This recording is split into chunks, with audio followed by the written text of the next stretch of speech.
ನಮಸ್ಕಾರ, ನೀವು ನೋಡ್ತಾ ಇದ್ದೀರಾ ನ್ಯೂಸ್ ಫಸ್ಟ್ ಲೈವ್. ನಾನು ಮಧುಸೂದನ್. ಮೊದಲಿಗೆ ಹೆಡ್ಲೈನ್ಸ್.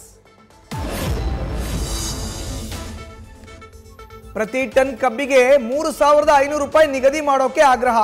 ಗುರ್ಲಾಪುರ ಹೋರಾಟಕ್ಕೆ ಇವತ್ತು 9ನೇ ದಿನ. ನಾಳೆ ಸಂಜೆವರೆಗೆ ಸಕ್ಕರೆ ಸಚಿವರಿಗೆ ಗಡುವು. ನಂತರ ರಾಜ್ಯಾದ್ಯಂತ ಹೆದ್ದಾರಿ ಬಂದ್ ಮಾಡೋ ಎಚ್ಚರಿಕೆ.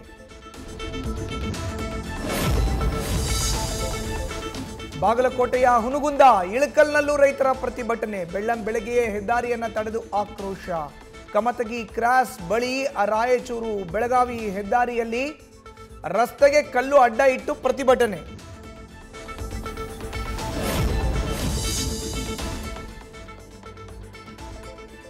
ತೀವ್ರವಾಗ್ತಿರೋ ಕಬ್ಬು ಬೆಳೆಗಾರರ ಹೋರಾಟ. ಇವತ್ತು ಸಕ್ಕರೆ ಕಾರ್ಖಾನೆ ಮಾಲೀಕರು ರೈತರ ತುರ್ತು ಸಭೆ ಕರೆದ ಸಿಎಂ.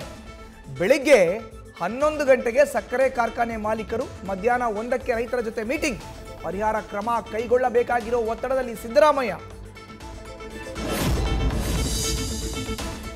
ದಿನೇಶ್ ಗುಂಡೂರಾವ್, ಕೃಷ್ಣ ಬೈರೇಗೌಡರ ಜೊತೆ CM close door meeting. High command ಭೇಟಿ ಮಾಡಿ ಬಂದಿದ್ದ ಸಚಿವರ ಜೊತೆಯಲ್ಲಿ ಸಿದ್ದರಾಮಯ್ಯ ಚರ್ಚೆ.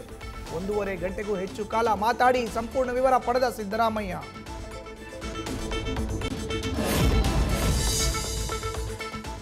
ಇನ್ನು ಪ್ರಗತಿಯಲ್ಲಿರುವ ಪಣತ್ತೂರು ರಸ್ತೆ ದುರಸ್ತಿ ಕಾಮಗಾರಿ. ಅಡ್ವೆಂಚರ್ ರೈಡ್ ಮಾಡಿದ್ರಷ್ಟೇ ಜನ ತಮ್ಮ ಕೆಲಸ ಕಾರ್ಯಗಳಿಗೆ ಹೋಗೋ ಪರಿಸ್ಥಿತಿ.